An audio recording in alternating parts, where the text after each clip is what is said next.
Welcome everyone to this yet another exploration into samsara. Not just get stuck there, but think of Nirvana, because we have Buddha nature. That's such a lineup, such an uplifting lineup, yet at the same time rooted in reality. So welcome, and Venerable has safely arrived here, and she may be resting. She's well. Asked me to take this one more session. We'll see what becomes of the next session. But this one for sure, I'm doing it, and I see it to be, maybe for the time being, the last one. Anyway, I very much enjoyed it. And before we go into the discussion, we'll take a few minutes in silence, calming our mind, body, particularly our mind. Let it slow down. Maybe keep pace with the natural rhythm of breathing. And let it just focus on the sensations associated with breathing in real time. By letting breathing happen on its own, without trying to regulate it, control it, or wish it to be otherwise. Just merely take it for what it is and stay with it. And staying with it, try to do so alertly, attentively, delightfully, all combined together.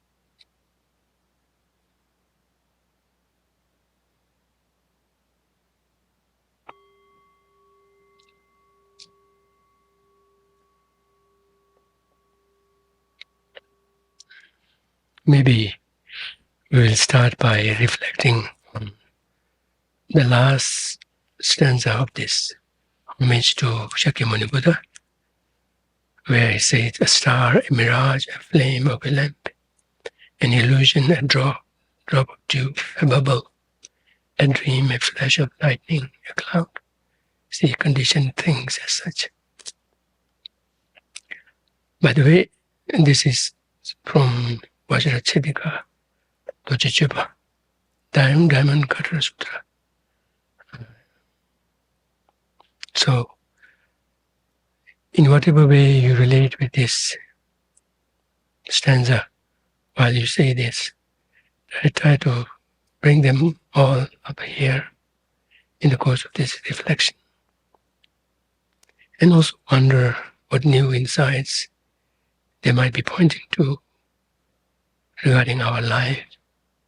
Not just our life, it says, see all conditioned things as such. I think here conditioned things is used in a more liberal sense as against conditioned only confined to so-called compounded phenomena, but rather all phenomena are conditioned in a liberal sense, conditioned in being dependent, without able to stand by itself. So bring this stanza to your mind, go through them one by one.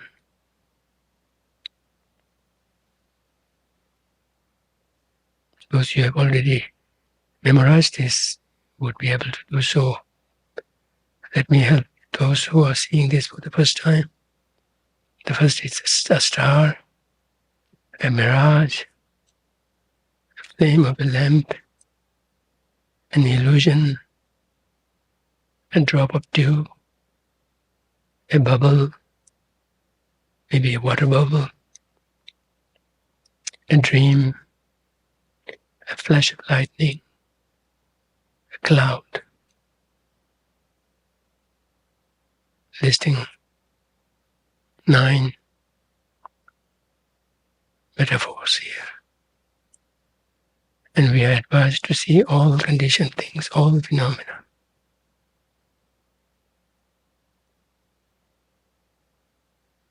in these ways, not different from these.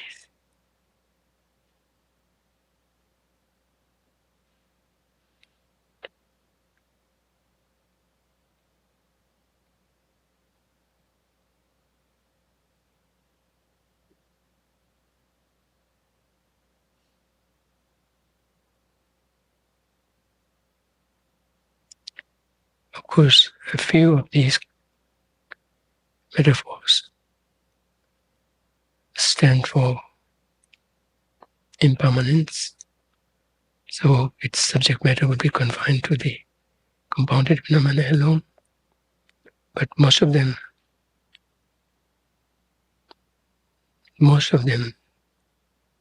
almost 8 of them, or at least 7 of them, they apply to all phenomena in regards to their being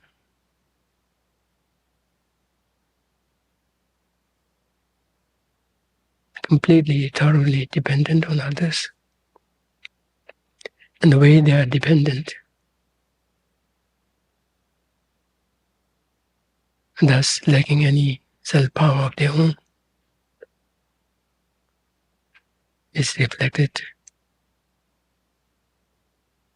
to these metaphors by bringing up different aspects of them, different facets of each of the phenomena in being dependent, in being illusion-like,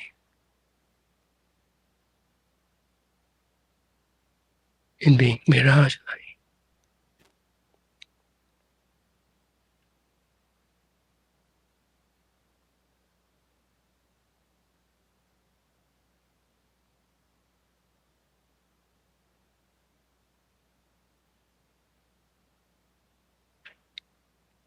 But particularly the reference to the drop of a dew is to impermanence.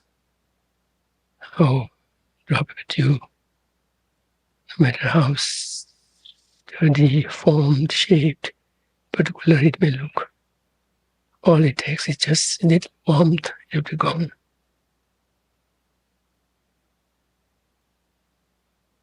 So is our life. Just about everything that we do is fleeting like that. But more important to us, because of our attachment to our life, life's condition of being a fleeting moment.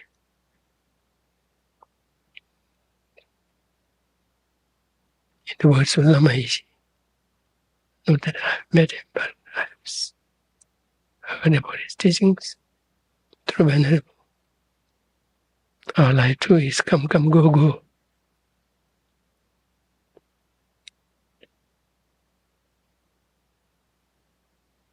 And who knows when it will go. The very next moment after this session, or a little more.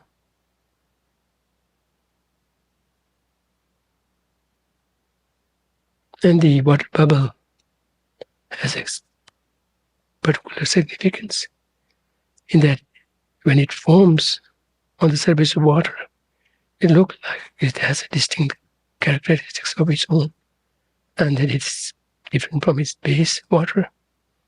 But the moment it pops, it falls down into the water, it becomes one, inseparable. So are many of our so-called pleasures. They're nothing, just a mistaken appearance. temporary enticing appearance of pleasure, whereas in the very moment itself, it has undeniable element of dukkha. And then later on it shows its gross dukkhaness, very apparent. It just sinks down into the source of dukkha, which it has just arisen fleetingly.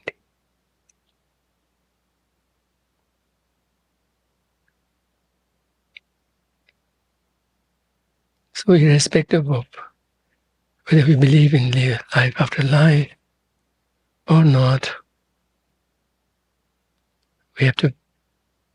we have so much to learn from these metaphors and get a lesson in life so that our life will be lived meaningfully.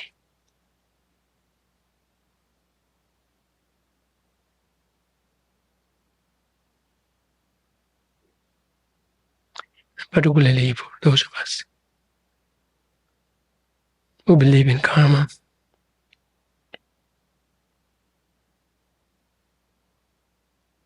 going beyond this very life, this single lifetime, who believe in life after and life before, and who believe in the possibility of improving our condition, almost in a very radical way, completely turning it around into something very different, very positive, very beneficial for oneself and others. And the means of doing that is by embodying the practice, embodying the teachings. And towards that end, one has to first understand an overview of the spiritual journey, very important, so that one has an idea of where to head, where to face, where to move on, so that each step will not be wasted, will bring us closer and closer to the destination, yet at the same time, be very realistic in what one is, what moment, what condition one is in, and thus maneuver one's movements, one's journey accordingly. This we will do. This we do through the three trainings, which are sometimes called adventitious, to view, meditation, and conduct. View is like a long-term overview of what is involved, what comes after that, where is it heading, what does the end look like. With that sense of confidence, we press on with our moment-to-moment, real-time practice. And in doing so, and that we do through meditation, in doing so, we would face so many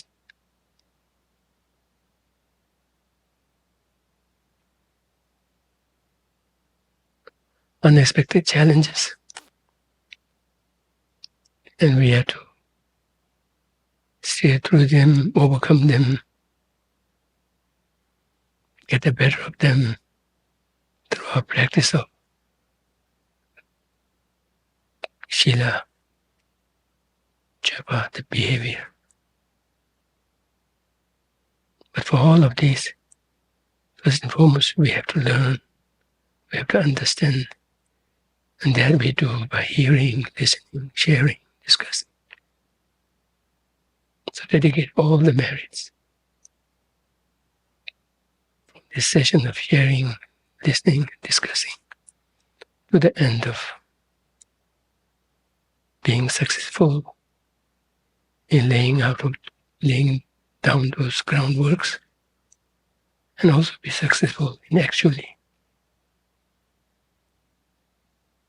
walking the path. for the sake of all sentient beings.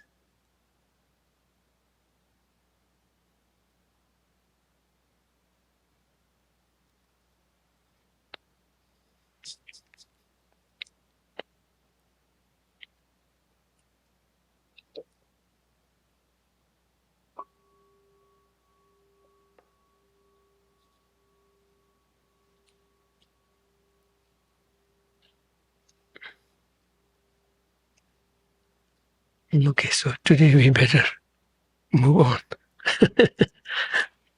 Okay, so last time, for those online, we are still on page 279. A week passed, but not our page is moved. Anyway, we are on page 279, and we just finished the reflection there. And I guess this is more like a review of the chapter, and it is called "Is Liberation Possible?"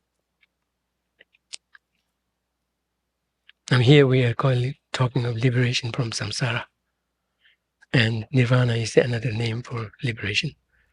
So it could be expressed as, is nirvana possible? Is nirvana possible? Is nirvana feasible?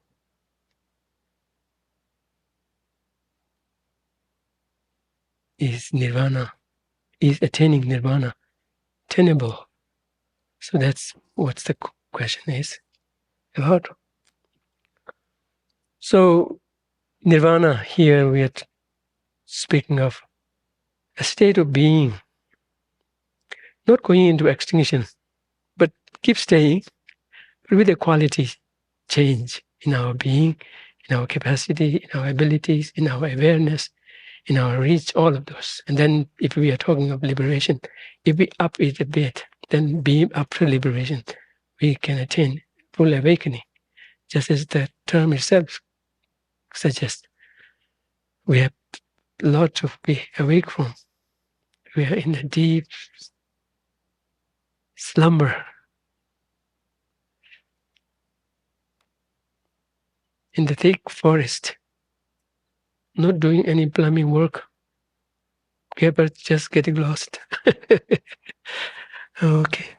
Although it may not look like that. Right? That was very apparent, clearly reflected in the case of someone who went for hiking and completely trusted the GPS. All of a sudden, they were in the middle of very thick forest, and there was no signal. They couldn't find their way out. They moved in their car, went round and round and round and round, which is itself very reflective of samsara, korva, sickening cyclic existence. That's actually sickening, but only when we think about it. And if particularly when we have to repeat it again and again and again, like the water bucket, like the water wheel of buckets, or the water bucket. Anyway, so not getting anywhere, right? Yeah. Even from that perspective, just mere doing is not enough, but doing with a purpose, with clarity, is all that matters. Otherwise, we have been doing something all these many lifetimes. Or at the very least, since our birth in this lifetime, we have been doing. But where have we gotten to in terms of real meaning and achievement, and thus be so confident in facing our death with a sense of celebration? We're so far, at least I'm speaking for myself, very far from that. Anyway, to review, so yeah, liberation here is nirvana, and it means freedom from the bondage to uncontrolled birth and death, driven by the force of afflictions and the karmas induced by them, entailing all of these sufferings in one form or the other, without any end. So end to that bondage is liberation, is nirvana. Nirvana itself is, from a philosophical point of view, itself is a non-affirmative negation. I may say so, like in the case of emptiness. So it suggests elimination or eradication of something that leads to problems, unceasing problems. And here, that root of problem is recognized, identified in the grasping at inherent existence of things. Self-grasping is little problematic for those who have not heard it. It's like, oh, grasping at yourself. That's not the case, but here it is grasping at whatever it may be, at their inherent existence. And here also, nothing wrong with the word inherent existence, because there could be inherently existing things in a conventional sense. But here we are using it specifically in the ultimate sense. It has a special notion of kind of a perceived existence, which in reality is not there. But that perceived, wrong perceived notion of how things exist kind of gets us into problem. It's so ironic. Something non-existent that we have just latched onto is leading to all these problems. I mean, it's very ironic. And as strong as we may consider ourselves to be, we are subject to such a illusion, such a mistaken view. So sometimes we call liberation from the aggregates. There's another way of calling it, but it's saying the same thing, because the way to get freed from being born again and again into this kind of aggregates, of which the cause is the afflictions and the karma combined together. It's the same thing. The way to get rid of that is by uprooting its causes in the form of afflictions, and that in turn is dependent on uprooting the ignorance, and which in the Prasangika Madhyamika perspective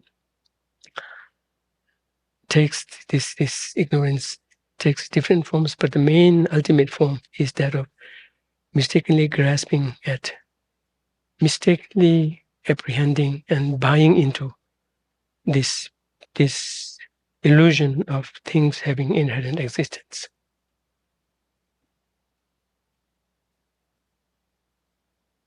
So it's so crucial to understand what we really mean by inherent existence.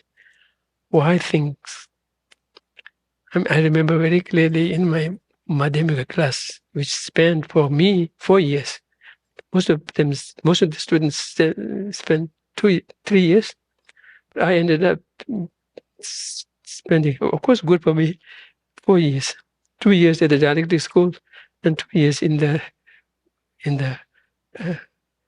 monastery in South.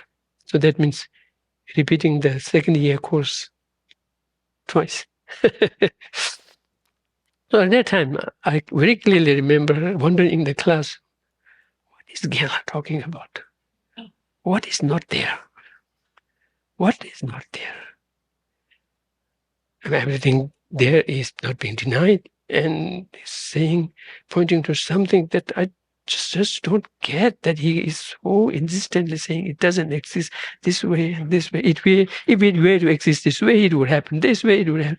All this, what do you call, absurdities, consequential absurdities are being thrown onto something that I didn't get it, that was there. And more particularly, not just get here, but I don't even see in my mind in terms of what is wrong with how I see things. Things are solid, see here. So if that's not existing substantially, solidly, then what it is?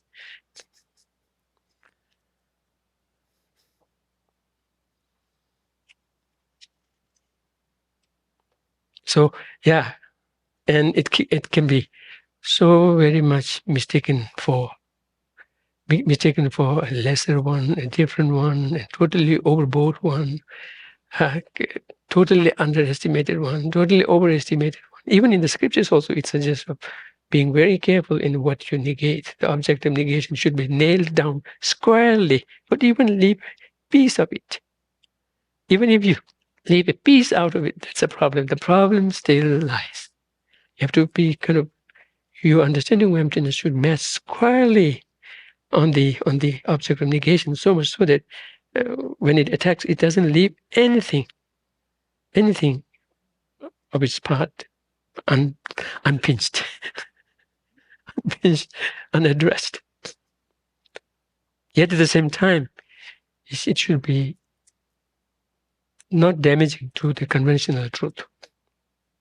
So be able to situate this so-called, this radical idea of no eyes, no nose, in the face of eyes and nose. It perfectly makes sense.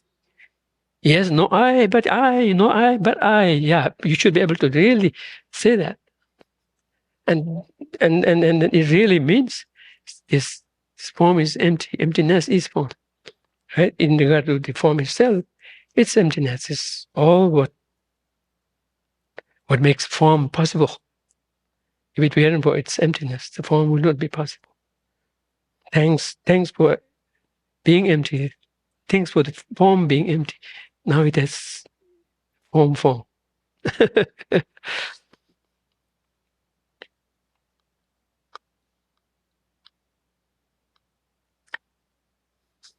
So, in His Holiness's term, His Holiness parlance is another way of saying it. Tenzin, dependent origination on the one hand, and emptiness on the other hand, should be able to be. If one were thinking of a container, two containers, right, equally sized. Whatever is there, you put in there, it will fit in there. Whatever is there, you put in there, it will fit in there. Nothing will spill out, right? To that extent, it should kind of square out.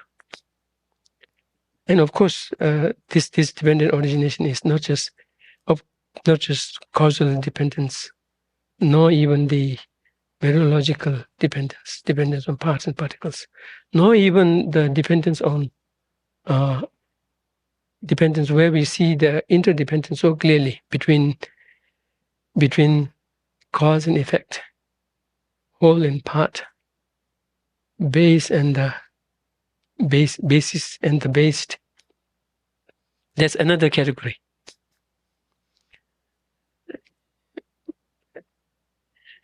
And in my awareness, it is a new shift. Now, instead of saying there are three dependent originations as the causal dependency or dependent causation, dependent parts, I would rather lump the two together and call, in Tibetan it's called tenne kyepa, dependent production, tenne tupa, dependent constitution, maybe, and then tenne takpa, dependent designation. So we are speaking in terms of the dependent designation part of it. But the tricky part of it is dependent designation. It cannot be understood before understanding emptiness. So the tools you get to use of dependent origination in unlocking emptiness is only those which do not completely match with it, yet barely holds on to a dependent a notion or a a facet, an aspect of dependent origination. So you either use the causal dependent as reasoning, or you use mereological dependence between parts and wholes, or you use the dependency between the things which are interdependent. And then through that,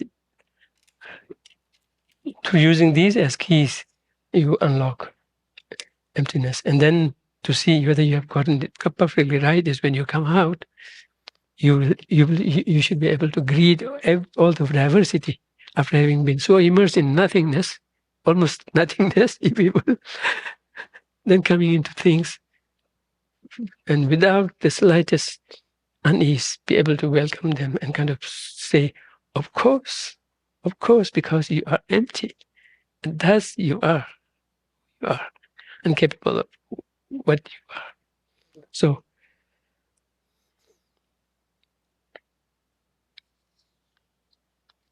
and then the tricky part, I will touch on this a little bit and then move on, okay? And then the tricky part about this is, yes, just as we say a person does something, or person thinks. When the person thinks, he thinks through his mind. Mind is the one who does the thinking, and the person gets the credit.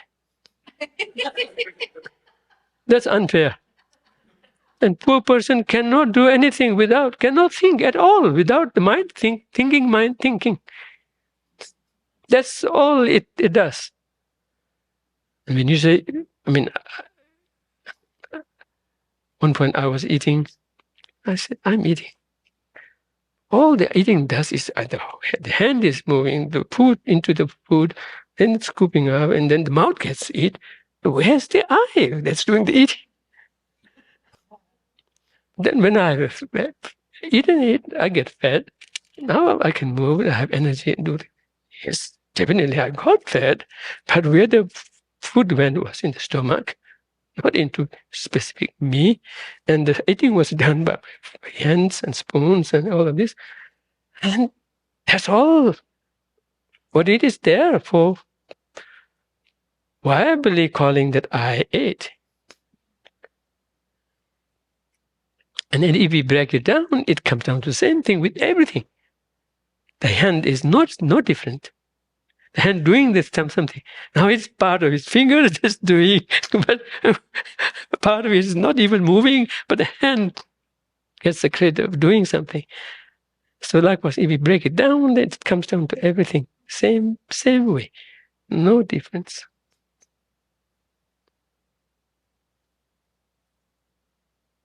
So then when we say we control the mind controls the mind. Except the difference here is when we are in control of the mind, then do you say we are on top of it?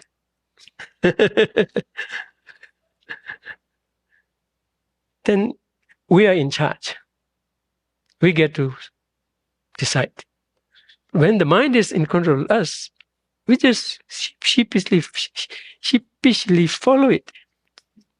And mostly the mind doesn't take you to any good place because it itself is following the direction of mistaken views, anger, jealousy, greed, all this misfed, all this misinformation that we are fed it.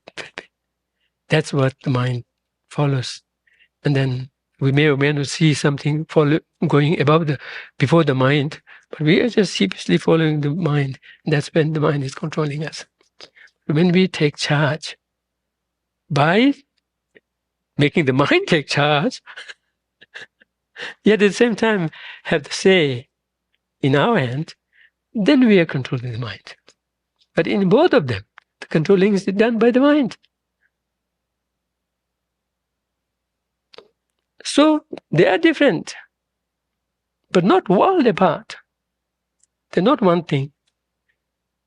But at the same time, the whole convention around it becomes feasible, becomes sensible, when we think in those terms of making sense of the subtle nuances, subtle changes, subtle shifts, subtle differences. Okay, so that's it. So that's the opening. And you are free to lash them onto any part of this session, this portion that we will cover tonight. Okay. To review, disturbing emotions and wrong views are called afflictions because when they arise in the mind, they afflict us and disturb our mental peace. Yeah, some are quite obvious, some are not that obvious, some are so creepy. Wouldn't have noticed after it has done the damage. What? When did you even come? You have already gone past and left all this garbage here. But I didn't even notice. Some will be very gross. You'll be suffering. You will be calling for help, right? Nonetheless, they all have the same function of disturbing our mental peace, stirring it up.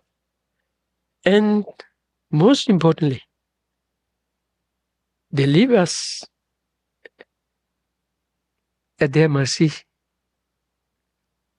and unpredictable in what we will fall into. Emotions, particularly the afflicted emotions, are so short-sighted, and so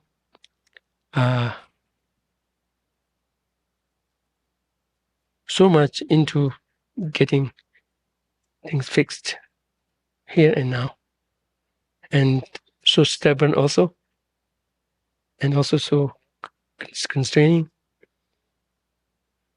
and above all, presenting us with a totally, I say totally 100% wrong perspective. Some neuroscientists, His Holiness very often brings up his or her name, Aaron, I don't know, Aaron Beck, who through their experiments affirmed that yes, when somebody is very angry, 95% is mistaken. But from a Buddhist perspective, no, 100%. Because every view, every perspective, every view, or every every outlook, every view is unsparingly pervaded by this wrong notion of inherent existence. So nothing, be it in way of appearing it and in way of grasping at it. So that's why 100%.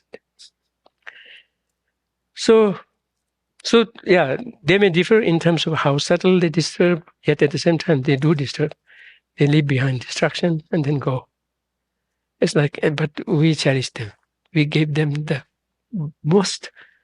best room in our heart.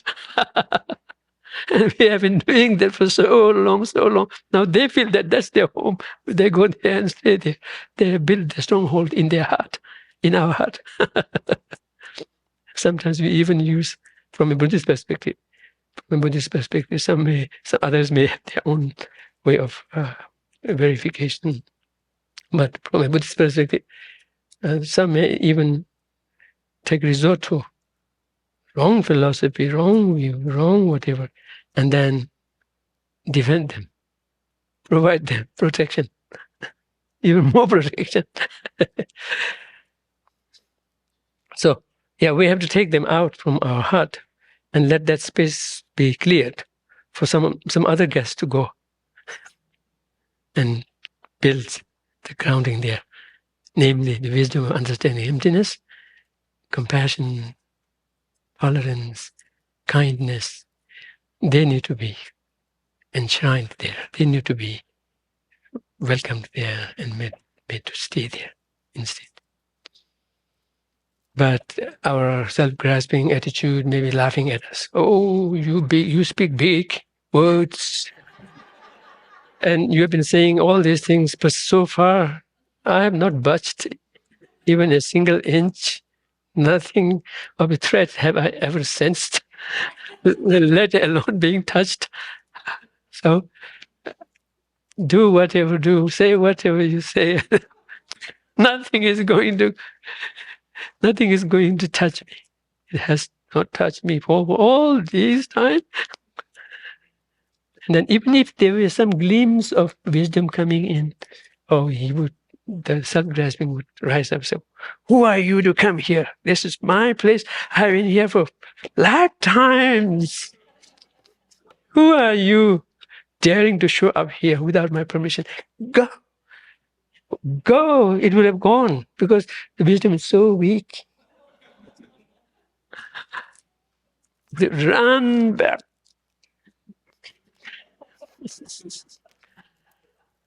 But we are not supposed to give up. We have to keep on keeping on. Yes. Keep on trudging. Okay. Yeah.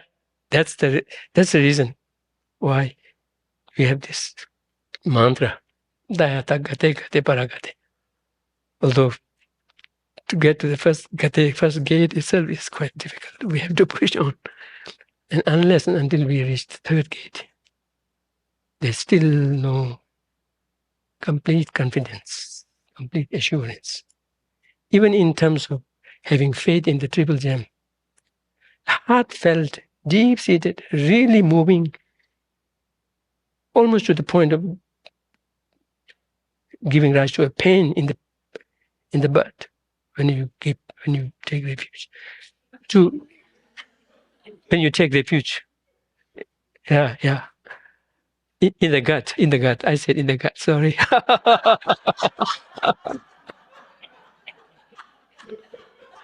I see.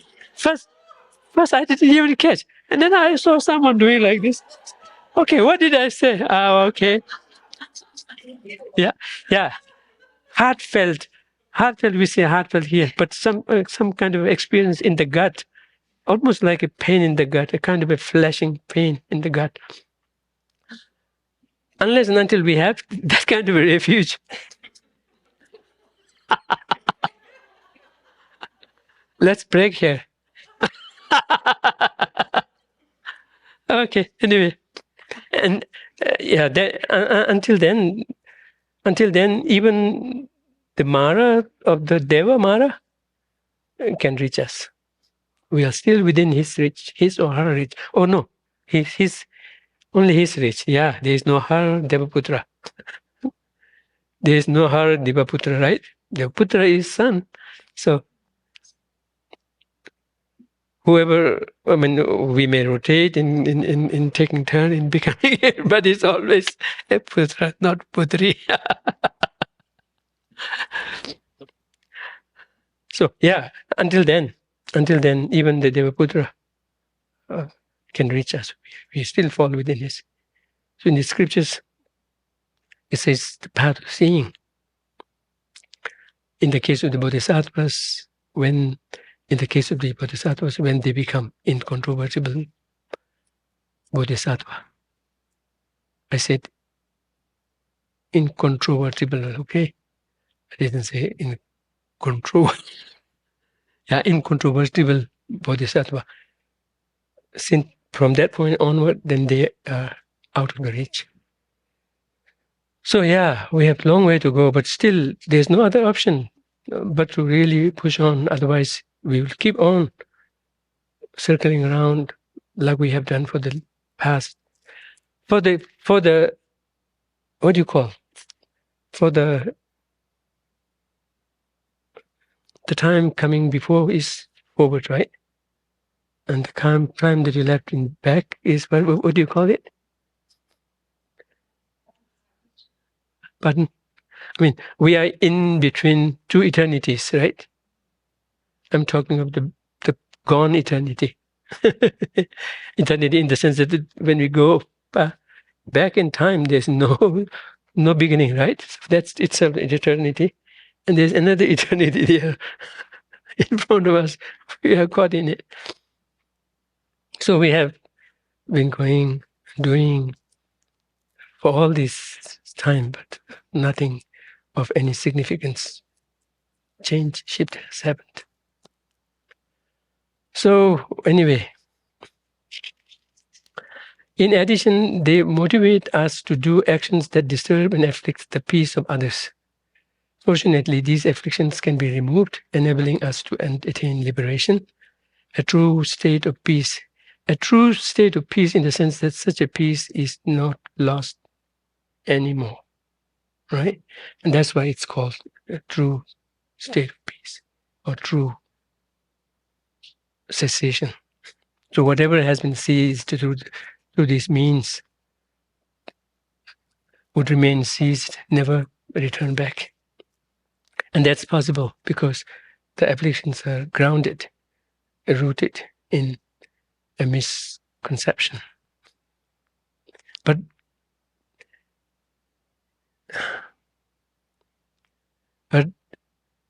this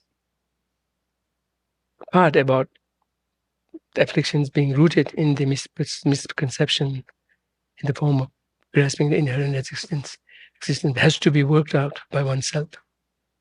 Mere statement in the scriptures, no matter how much it is repeated, how many times it has repeated, is not going to help, not going to make difference. So in a way, we are expanding on the metaphor analogy that I used one time ago about scientists, in what ways we are different, in what ways we are similar.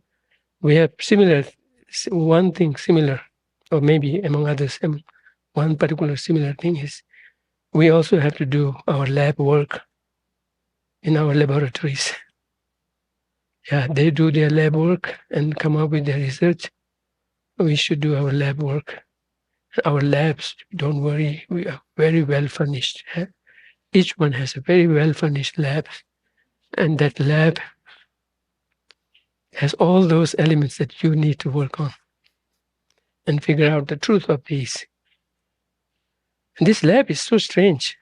Unlike the scientist lab, where others can come and join and help, this lab only one can come. Others may come, but once they step on the door, they become invisible, unreachable. So one should have done one's best in really, really making the theory understood, so that one could then apply it there correctly. Right? So in that regard, we are very similar to the scientists. That's how I used to speak to the monks also when I was engaged in the EDSI. Some would ask, what's the need of learning science? Everything is taught by Buddha. Everything is taught by Buddha. Nothing is left out. But mere having taught is not enough. You have to do experiment. So do learn how to do experiment from the scientists, apply it to your inner laboratory, and then find out the truth of the theories. The Buddha's teachings, however much you rely on, you believe it. At best, they are theories from a scientific point of view, not even laws. They become laws when you establish them. That's the truth by working in your lab.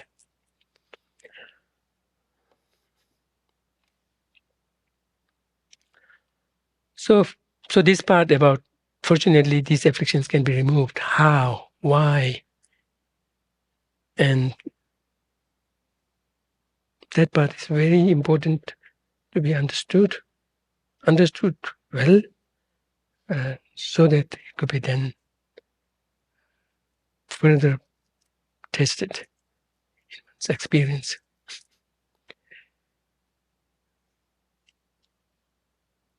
A true state of peace that does not fluctuate according to external circumstances. Several factors make liberation possible. the basic or true nature of the mind is pure. The basic nature of the mind is clear like water. Dirt in a glass of water isn't the nature of the water and can be removed.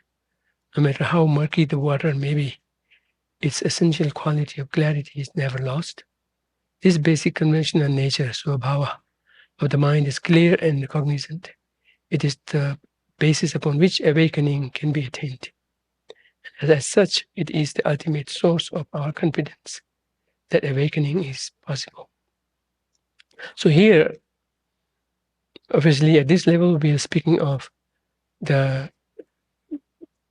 clarity or the knowing nature of mind in its conventional sense, in that it has, by its very nature, this aspect of being cognizant, of being aware, almost in the form of reflecting something to it, whatever appears to it, whatever comes in front of it or brought to it, yet at the same time with a certain subjective touch, not like that of a reflection in the mirror.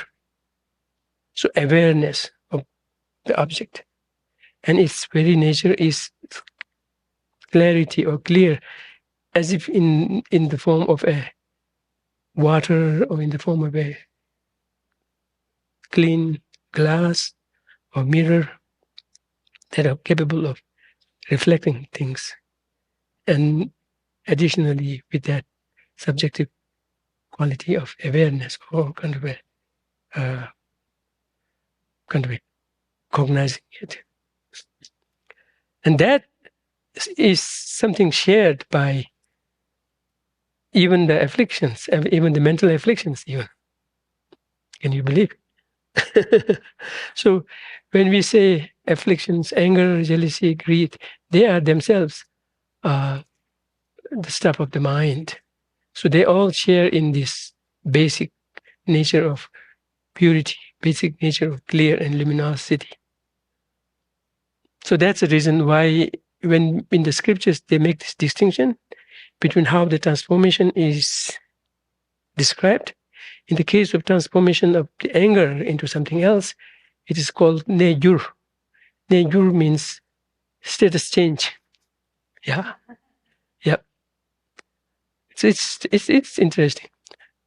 I just thought about it. It means status change. Its status has to be changed. In the case of this subtlest clear-led mind, its status doesn't need to be changed. So it makes this distinction of how its improvement doesn't mean changing its status at all. He just keeps its status and adding on more qualities to it, but not changing it. Whereas in the case of anger and others, its way of addressing or transformation is by changing its status, almost like replacing it with something else while maintaining that same base of clarity. Yeah. So I wonder if even in science also there is something, even on material things, something that has that always has to exist, that always has to be there. Is there, from a scientific point of view, what do you think of the subtlest particles? I'm asking anyone. Yeah, subtlest particles. I think all of the particles, and I'll take a fact check on this. I think all of the particles that we know about that are experimentally understood can in different ways can transform into another particle based on a certain type of interaction, or like an electron can annihilate with a positron and create photons. Other particles can decay and turn into other particles. So we never see something kind of vanish into absolute nothing. Yes. But there's not one thing that can't ever transform into something else, through the causes and conditions. What about electric charges?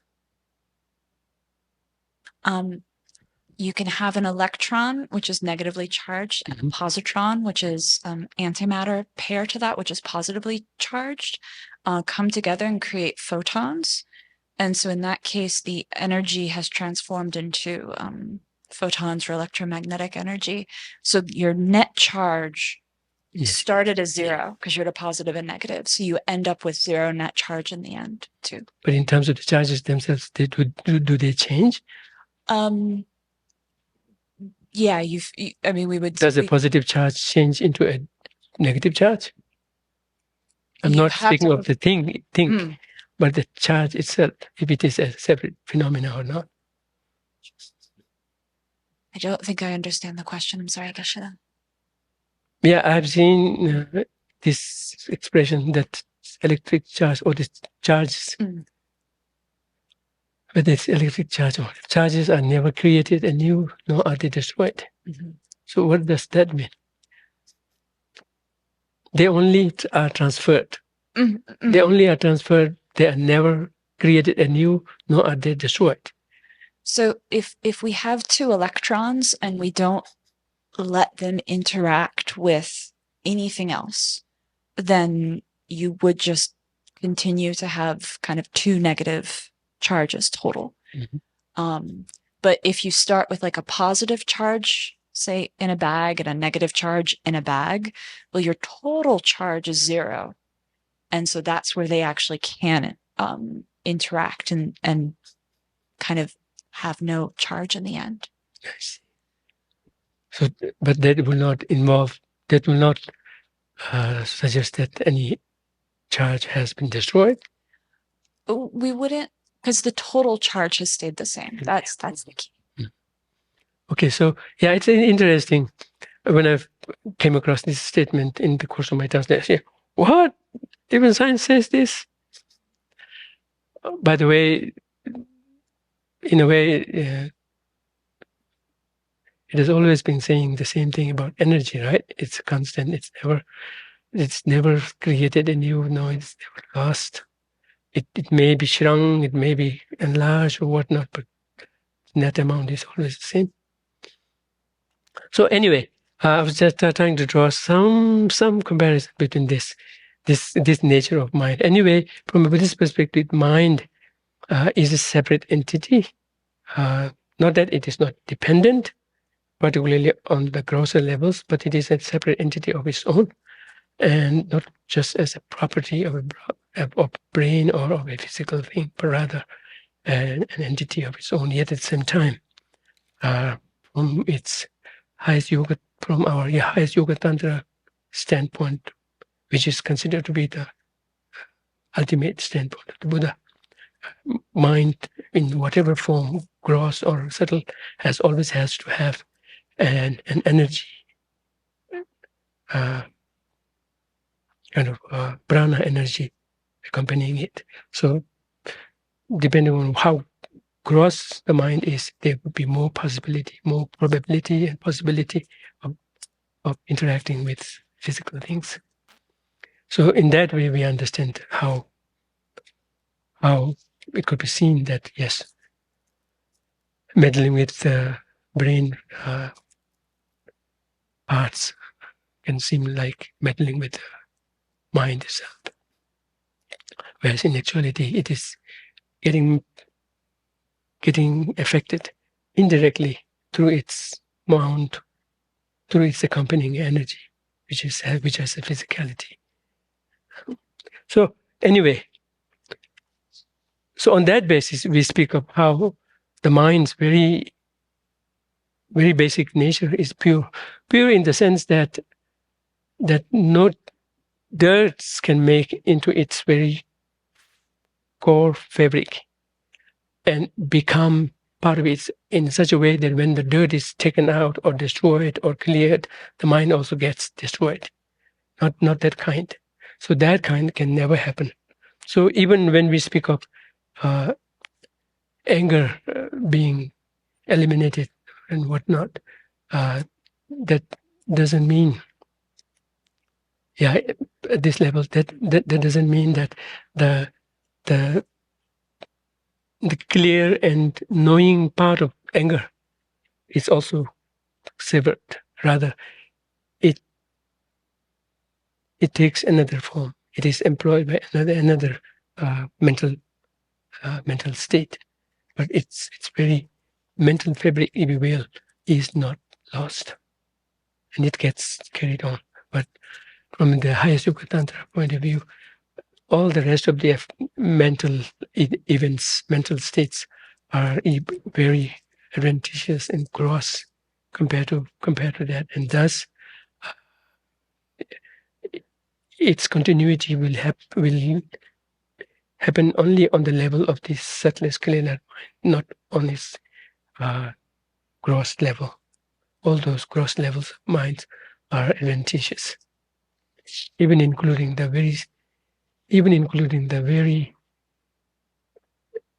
subtlest, the three very subtlest among the four very subtlest, of which the fourth one is the subtlest of the subtlest, right?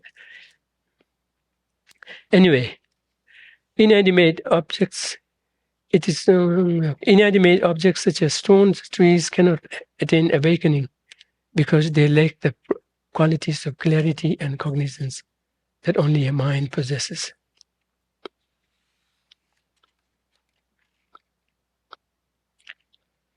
The afflictions are adventitious. They are not part of the nature of the mind. So one has to understand this in the sense of not something that has necessarily to be there for the mind to be there. It is a coloration that part of the mind has taken on, which can be removed without having to remove the mind itself. So that's what it meant by adventitious. Sometimes people say temporary, but temporary not in the sense that they will just come and go on their own. Rather, they assert their residence within us by reason of having been here for all these times, unquestioned. Unquestioned. Okay, so they are not part of the nature of the mind. Dharmakirti says, the nature of the mind is clear light, the defilements are adventitious. Afflictions have not penetrated into the basic nature of the mind.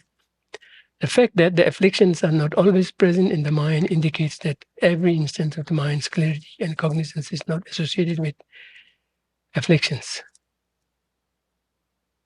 Yeah, that definitely shows that afflictions are not all there is, definitely, and that mind can have some other spaces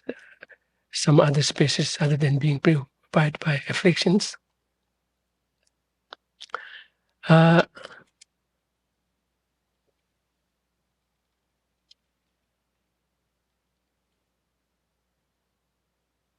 at the same time, the question arises, what does that clarity, the clear, luminous nature of mind look like? By its very nature, it doesn't have any of the qualities, either positive or negative ones, into it. So it could be considered neutral, or you could say unoccupied, unowned, yet unoccupied.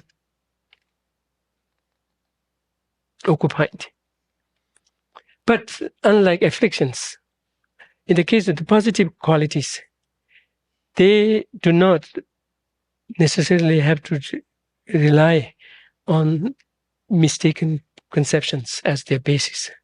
Although they do, at our level of ordinariness, even the positive qualities we generate, they are mixed with perception of permanence, perception of inherent existence, or whatnot.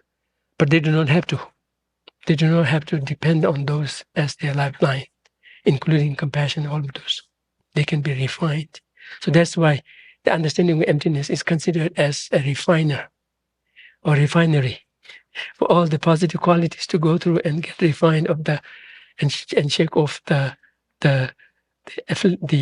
grasping at inherent existence part of it. So there's so much work even for, say, one particular quality as compassion to go through in refining it. Right? First, it may be just barely compassionate, but with all of those masses built into it, and it needs to shed them without losing its compassionate nature, which it doesn't need to. Rather, compassion, likewise with understanding of emptiness, impermanence, they are rooted in reality. And because of that, they have an extra strength, the support of the truth. Because of that, when they are made part of the mind, it sticks. It sticks, and it could be what do you call learned in such a way that it would eventually become natural, almost like a natural part of the mind itself. So that's the reason why despite neither afflictions nor positive qualities being not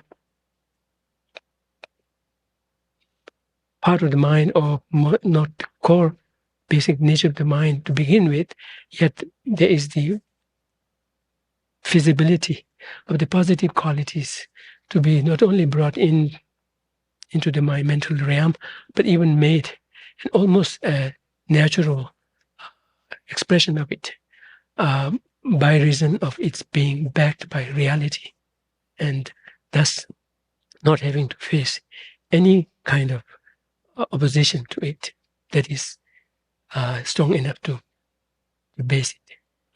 Whereas in the case of afflictions, that's not the case. No matter how strong it has always the threat of being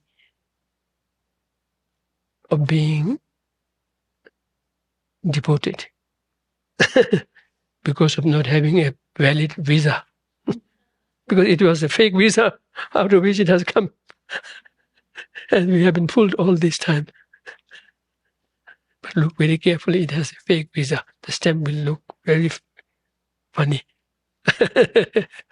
So that's why it can be driven out. And the reason for that, and maybe you remember from Sri Shetapala's teaching of the Brahmana Vartika, right, where it makes two main points for compassion, qualities like compassion, and the wisdoms to grow infinitely. One is they have a very, very stable base it has a very stable base in its luminous and aware nature, which is never ever going to be severed. So the reason why I was asking was, is there something that you can say from a scientific point of view that there's something, one thing that can never be severed, that can never be stopped? And I'm thinking of, for the sake of coming up with some example, I'm thinking of energy. But at the same time, I was thinking in terms of the electric charges also. If they are not created anew, they should be, and they are never destroyed, but only transferred from here and there, transformed, then there's also some kind of a similar thing in the physical world even. Oh yes, regarding exploring into the luminous, clear nature, knowing nature of mind, I shared His Holiness's suggestion of a meditation. I just conveyed, I remember that I conveyed only halfway through it, not the full story. So His Holiness was suggesting, one, that in the first thing in the morning when you are half awake, half still dozing, kind of, yet you're standing up, you look at your mind, which hopefully is not cluttered by any of the afflictions, any of the big concerns. Then you will be able to see the mere, if you will, the mere mind, the mere clear, unadulterated, knowing, luminous nature of mind, mere clear mind, mere clear subjective agent there, which is the quality of being aware. The other one was looking at a statue with your eyes, intentionally looking at it clearly, and then eventually kind of completely neglect that and look at the perception and maintain the perception of it at the mental level. And then eventually, even, and so first you are looking with your sense consciousness, then you get a good picture of it, and then catch it in your mind and have that mind be retained for a while. And then eventually, so that mind is looking at the picture, through the mental picture. And then eventually you flip it in such a way that the mind on which the picture is being reflected is the subject, is the object to look at. So we were suggesting that way some sense of a clearer appreciation of this nature of mind might dawn, and that may speak more about the relation between mind and other things, including brain.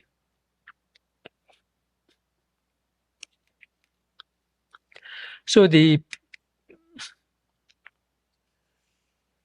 afflictions may arise and after a while pass away.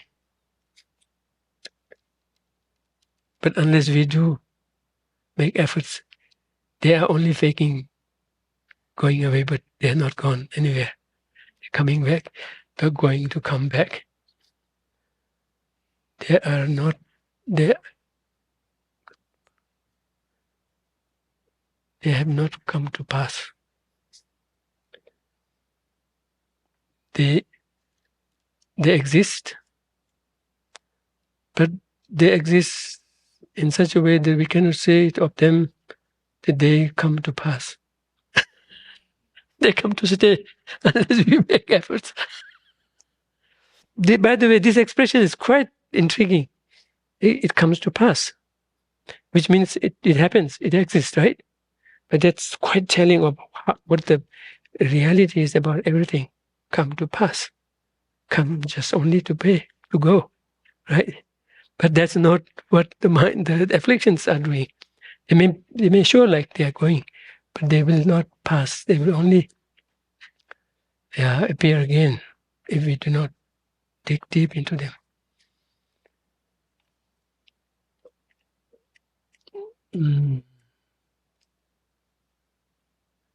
If they were inherently, afflictions may arise and after a while pass away. If they were inherently part of the true nature of the mind, they would always be present and would be impossible to eliminate them. Or else, if they are eliminated, the mind would also be eliminated. Yeah. But this is not the case. Which is not the case?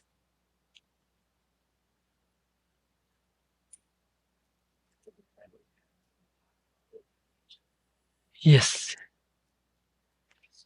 And because of that, it's possible for them to be eliminated, yet retain the mind.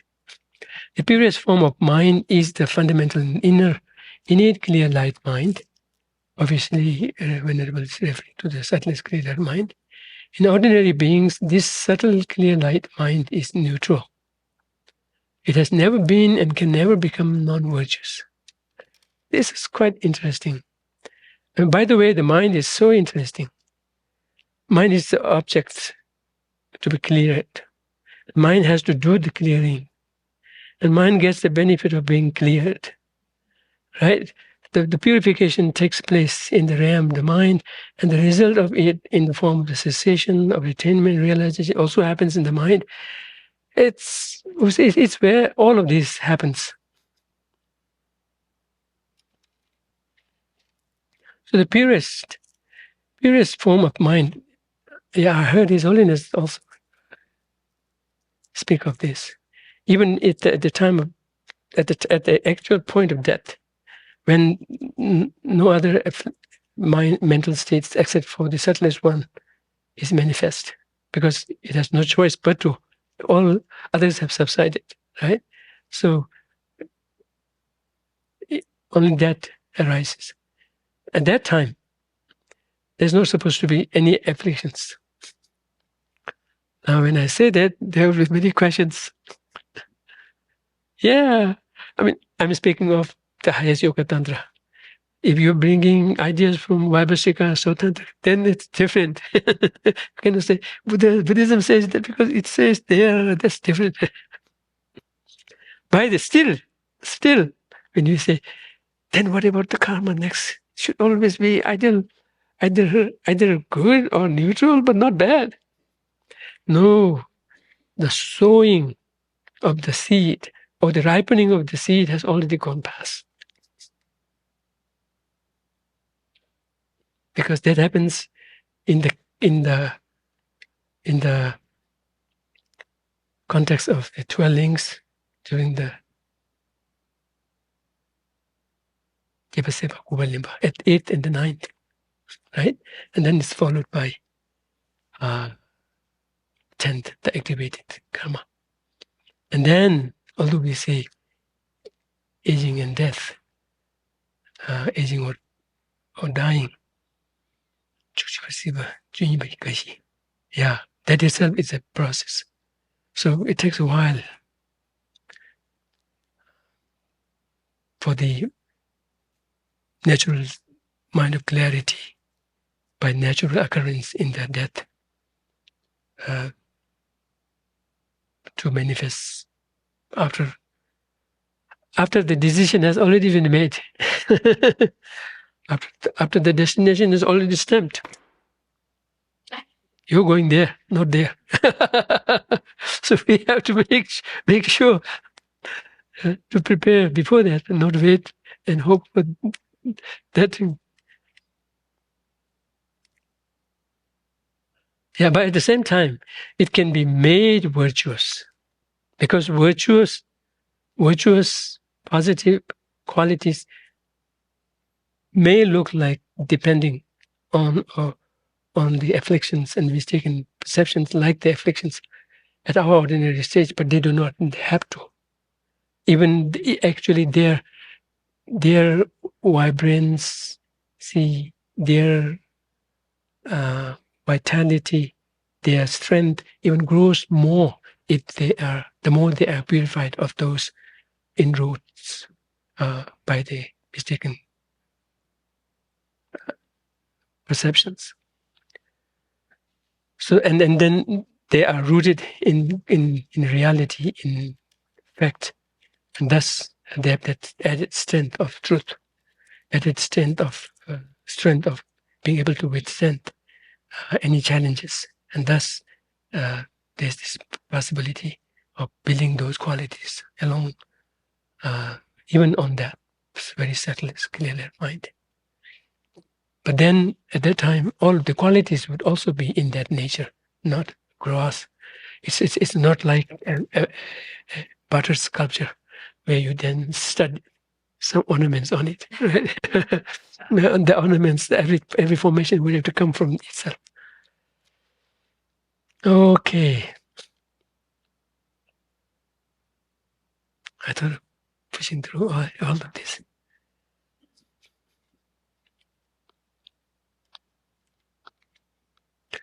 By the way, there is a quotation here at the end of the chapter, which is not rendered in verses, but in prose form. But actually, it is Dharmakirti's work, chapter 1. That's quite hard to understand. All flows being susceptible to by the way, now I'm reading the very, not the last, but the second last, the quotation from Dharmakirti. All flows being susceptible to decrease and increase have counterforces, hence due to having inculcated the counterforces through habituating oneself to them, at some point the pollutants should be eliminated. Here is particularly speaking of how there is this shift, how there is this at least correlation what do you call that inverse correlation, right? If something goes up, something goes down. There's an inverse correlation between, say, anger and compassion, grasping at, or even all of the afflictions and the understanding of emptiness. When that is built, the force of the afflictions go down. When the afflictions become stronger, the force of the positive qualities is less, right? So you see this correlation. And if you look very carefully, you will see how that is not just a mere correlation. There is an actual kind of link between the two, relation between the two, in being the opposing and the opposed. In Tibetan, we call it neje, the harming, the harmer, and the harmed. What would be a better word of this relationship? Counterforce and force and counterforce. I don't know. Anyway, they enjoy this quality, this relationship of being opponent, of being opposing forces, and from that we can see how, yes, the afflictions can be decreased, because we see their flux going up and down when we bring in these counterforces within us. And these counterforces being rooted in reality, and thus have a more chance of getting the upper hand, getting the best of the afflictions. So that's why we have the reason to inculcate the counterforces, because the counterforces have been seen to have this potential of combating them, and rooted as it is in reality, and thus it built on can grow into such a strength of being unchallengeable by the afflictions, and then there is the possibility of eliminating them. And then about the mind, as you remember, the two main qualities is it has a very stable base, uninterrupted, unceasing, stable base of mere clarity line. And then it has this quality of, when persisted in the practice, the prior practice, say love and compassion, the prior practice of love and compassion, you can pick up from there. Although what others have done, you cannot pick up from them, right?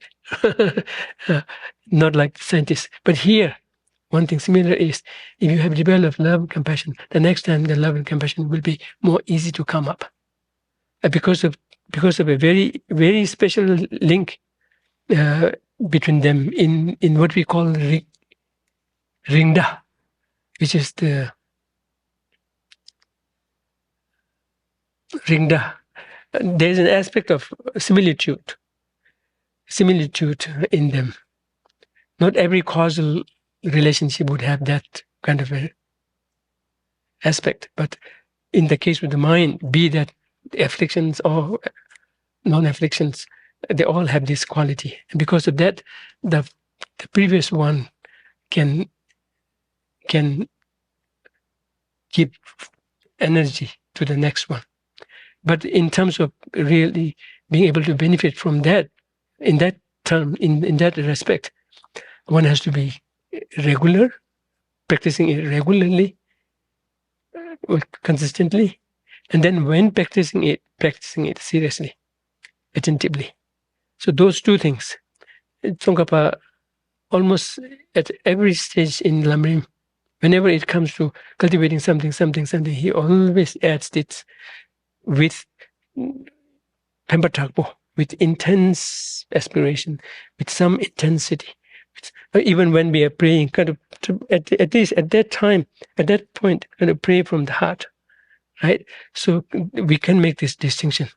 when we are really heartfelt, or we are not heartfelt, not in the sense of this heart to achieve kind of a realization and true experience, lasting experience, but kind of really putting one's all energy into it in doing that.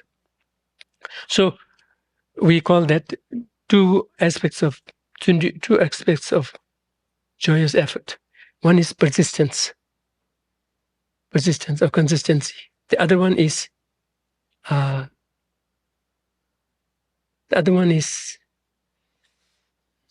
being into it.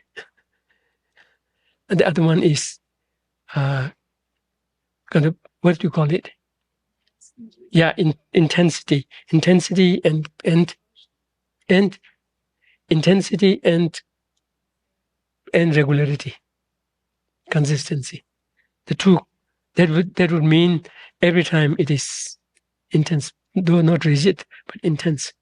And then when carried on, it can make a difference. So that's what's being talked about here.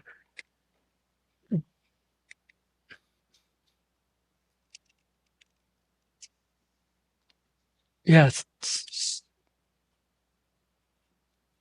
So those are the special qualities, and in that respect, even the afflictions share in those same qualities of having a stable base. Yet, in terms of being part of the mind, but at the same time, it's very nature. It's its own individual, unique aspect is grounded on a fake, a mistaken conception. That's the reason why it is removable. Otherwise, and thus it is not backed by truth, and thus it is removable. It doesn't have that base. So that's the difference. On that basis, we speak of how compassion can be generated infinitely, and as well as anger and jealousy can also grow infinitely. Except the differences, when they are addressed, they can be affected. Otherwise, if we indulge in it, it can also grow infinitely, because it shares the same two qualities of having a stable base, and also having this quality of what you call feeding into itself. The previous indulgence feeding into the next one, if we keep on doing it, it can grow almost without any bounds. Okay, but the same case is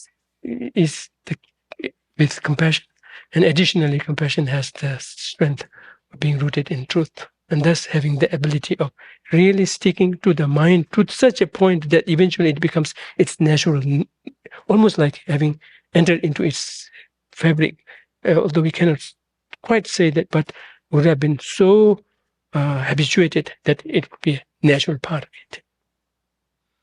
So with that note, let's stop here.